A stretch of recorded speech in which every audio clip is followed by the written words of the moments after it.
Welcome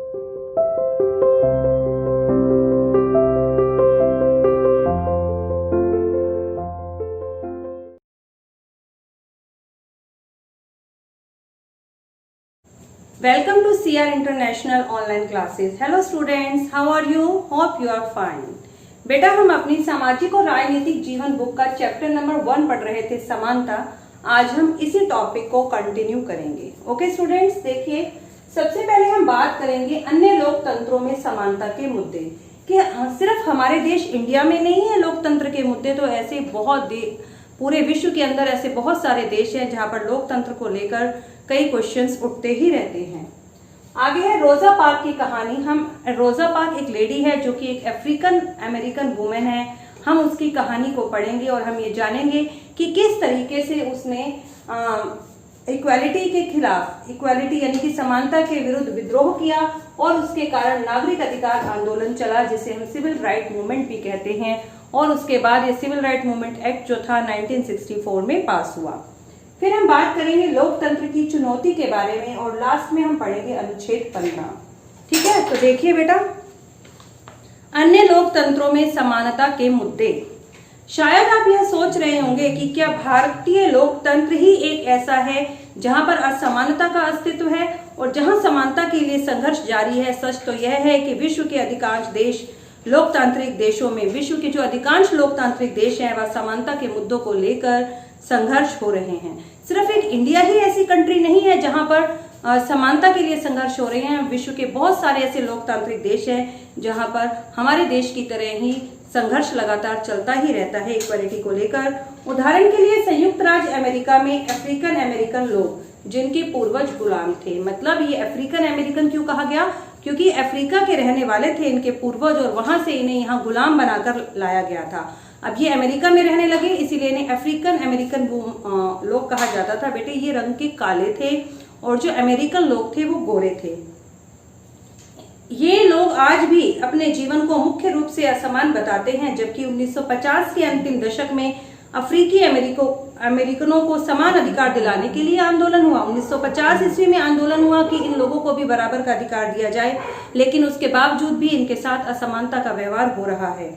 इससे पहले अफ्रीकी अमेरिकनों के साथ संयुक्त राज्य अमेरिका में बहुत असमानता का व्यवहार होता था। कानून भी उन्हें समान नहीं समझता था, कानून भी उनके साथ असमान व्यवहार करता था। उदाहरण के लिए बस में यात्रा करते समय उन्हें पीछे बैठना पड़ता था। मतलब जो अफ्रीकन अमेरिकन लोग थे, जब बस में यात्रा करनी होती थी तो बस में जितनी भी आगे की सीटें थी वो गोरे लोगों यानी कि अमेरिकन पर्सन्स के लिए थी, और जो अफ्रीकन लोग थे, ठीक है, उनके लिए बस की पीछे की सीटें थी। लेकिन फिर भी यदि बस में रश ज्यादा होता था, भीड़ ज्यादा होती थी, यदि किसी गोरे व्यक्ति ने उनसे सीट की डिमांड की तो उस काले व्यक्ति को वो सीट खाली कर उन्हें देनी होती थी।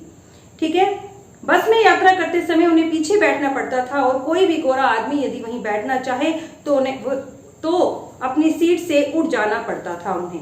रोजा पार्क्स, जिसकी कहानी की बात हम कर रहे थे, ये एक अफ्रीकन अमेरिकन महिला थी। रोजा पार्क्स एक अफ्रीकी अमेरिकन महिला थी। 1 दिसंबर 1995 को दिन भर के काम करके थक जाने के बाद बस में उन्होंने अपनी सीट एक गोरे व्यक्ति को देने से मना कर दिया। वो अपनी जॉब से आ रही थी, दिन भर उसने काम किया, लेकिन जब वो बस में बैठी तो एक गोरे व्यक्ति ने उनसे सीट की डिमांड की कि आप मुझे ये सीट दे दीजिए, लेकिन वो दिन भर से थकी हुई थी तो उसने वो सीट देने से मना कर दिया।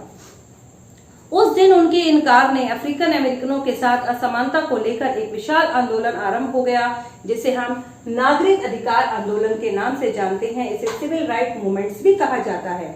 1964 के नागरिक अधिकार अधिनियम में नस्ल, धर्म और राष्ट्रीय मूल के आधार पर भेदभाव को निषेध कर दिया गया और 1964 में एक सिविल राइट मूवमेंट एक्ट आया, जिसके अनुसार किसी भी व्यक्ति को उसकी जाति, उसकी धर्म या फिर उसके राष्ट्रीय मूल की वो किस देश का है, इसके आधार पर उसके साथ असमानता का निषेध कर दिया गया कि कोई भी व्यक्ति इस आधार पर उनके साथ भेदभाव नहीं कर सकता है। इसने यह भी कहा कि अफ्रीकी अमेरिकन बच्चों के लिए सब स्कूलों के दरवाजे खोले जाएंगे और उन्हें अलग स्कूलों में नहीं जाना पड़ेगा, जो विशेष रूप से केवल उन्हीं के लिए खोले गए थे। इन काले बच्चों के लिए, इन अफ्रीकी बच्चों के लिए बेटा अलग के स्कूल खोले गए। ये अमेरिकन बच्चों के साथ नहीं पढ़ सकते थे, लेकिन अब गवर्नमेंट ने कहा कि सभी स्कूल इन बच्चों के लिए खोल दिए जाएंगे। इतना होने के बावजूद भी अधिकांश अफ्रीकी अमेरिकन गरीब हैं। आज भी देश में इनकी आर्थिक स्थिति अच्छी नहीं है और ये बच्चे ऐसे सरकारी स्कूल में प्रवेश लेने में ही सामर्थ्य रखते हैं जहां कम सुविधाएं हैं, ऐसे सरकारी स्कूल जहां कम सुविधाएं हैं और कम योग्यता वाले शिक्षक हैं। जबकि गोरे विद्यार्थी निजी स्कूलों में जाते हैं, वो प्राइवेट स्कूल में जाते हैं और उन क्षेत्रों में रहते हैं जहां के सरकारी स्कूलों का स्तर भी निजी स्कूलों के जैसा ही है। मतलब जहां पर गोरे लोगों की जो सोसाइटी है, वहां पर जो सरकारी स्कूल है उसका लेवल भी हाई है, वो भी प्राइवेट स्कूलों की तरह वहां पर सुविधाएं हैं, लेकिन जहां पर ये लोग रहते हैं वहां पर ऐसी सुविधाएं नहीं हैं। अब हम बात करते हैं लोकतंत्र की चुनौती के बारे में। किसी भी देश को पूरी तरीके से लोकतंत्रीय नहीं कहा जा सकता।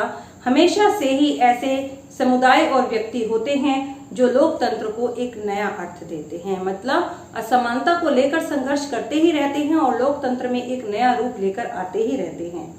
ठीक है, और अधिक से अधिक समानता लाने के लिए नए नए सवाल उठाते हैं। इसके केंद्र में वह संघर्ष है जो सब व्यक्तियों को समानता और सम्मान दिलाने के लिए पक्षधर है। इस पुस्तक में आप पढ़ेंगे कि किस तरह समानता का प्रश्न भारतीय लोकतंत्र में हमारे दैनिक जीवन के विभिन्न पहलुओं को प्रभावित करता है। और इन पाठों को पढ़ाते हुए आप ये भी विचार कीजिए, क्या सब व्यक्तियों को समान और आत्मसम्मान, सब व्यक्तियों के समान, उनके आत्मसम्मान को ऊंचा रखने की भावना लोग स्वीकार कर रहे हैं या नहीं। मतलब जिन लोगों के साथ आज तक असमानता का व्यवहार होता रहा, जब हमने उनको समान दर्जा दिया तो लोग इसे स्वीकार कर रहे हैं या नहीं। बेटा हम बात करते हैं आर्टिकल 15 की, यानी कि अनुच्छेद 15 की। अनुच्छेद 15 जो भारतीय संविधान के अनुच्छेद 15 का एक भाग आपकी बुक में दिया गया है, जिसमें बताया गया है धर्म, मूल, वंश, जाति, लिंग या जन्म स्थान के आधार पर विभेद का प्रतिषेध। कि किसी भी व्यक्ति के साथ उसके धर्म, मूल, वंश, जाति, लिंग यानी कि वो स्त्री है या पुरुष, इसके आधार पर किसी भी प्रकार का पक्षपात नहीं होगा। राज्य किसी नागरिक के विरुद्ध केवल धर्म, मूल, वंश, जाति, लिंग, धर्म स्थान या इनमें से किसी भी आधार पर कोई भी विभेद नहीं करेगा। मतलब वो उसका जन्म कहाँ हुआ, वो किस जाति का है, वो स्त्री है या पुरुष, इसके आधार पर उसके साथ हम भेदभाव नहीं कर सकते। कोई नागरिक केवल धर्म, मूल, वंश, जाति, लिंग, धर्म स्थान या इनमें से किसी भी आधार पर दुकानों, सार्वजनिक भोजनालयों, होटलों और सार्वजनिक मनोरंजनों के स्थानों में प्रवेश या पूर्णतः या भाग्यतः राज्य निधि से पोषित या साधारण जनता के प्रयोग के लिए समर्पित कुओं, तालाबों, स्नान घाटों, सड़कों और सार्वजनिक समागम के स्थानों का उपयोग के संबंध में निर्योग्यता, दायित्व, निर्बंधन या शर्त के अधीन नहीं होगा। बेटा इसका अर्थ यह है कि किसी भी व्यक्ति के साथ जाति, धर्म, उसकी जाति, धर्म, मूल, वंश या उसके लिंग के आधार पर हम ये नहीं कह सकते कि उसकी दुकानों तक पहुंच नहीं होगी, उसकी होटलों तक पहुंच नहीं होगी। जैसा कि आपने पहले देखा कि ऊंची जाति के लोग गरीब लोगों के साथ बैठना पसंद नहीं करते थे, नीची जाति के लोगों के साथ। ठीक है, तो होटल में भी उनकी पहुंच नहीं थी, उनकी होटल में एंट्री नहीं थी, मंदिरों में प्रवेश नहीं था, वो बड़ी दुकानों पर नहीं जा सकते थे जहां पर ऊंची जाति के लोग जाते थे। तो अब धर्म, जाति, मूल, वंश, लिंग के आधार पर वो किसी भी दुकान में जा सकते हैं, किसी भी होटल में जा सकते हैं, रेस्टोरेंट में जा सकते हैं, या राज्य सरकार द्वारा बनाए गए पूर्णतः या जिसका कोई भी बनाने में अगर राज्य सरकार ने योगदान दिया है, कोई सड़क है, ठीक है, सड़क है या फिर कुएं हैं, तालाब है, स्नान घाट है, इनका प्रयोग ये लोग कर सकते हैं। हम उनके साथ किसी भी तरीके का भेदभाव नहीं कर सकते। तो बेटा ये था आपका अनुच्छेद नंबर 15, जो कि व्यक्ति के जाति, धर्म, मूल, लिंग के आधार पर उनके साथ किसी भी प्रकार की असमानता के जो व्यवहार है उस पर प्रतिबंध लगाता है। ठीक है बेटा, ये आपका हो गया चैप्टर नंबर 1 समानता पूरा हो गया। आज हमारा ये चैप्टर कंप्लीट हो गया बेटा, कल हम इसके क्वेश्चंस करेंगे। ओके।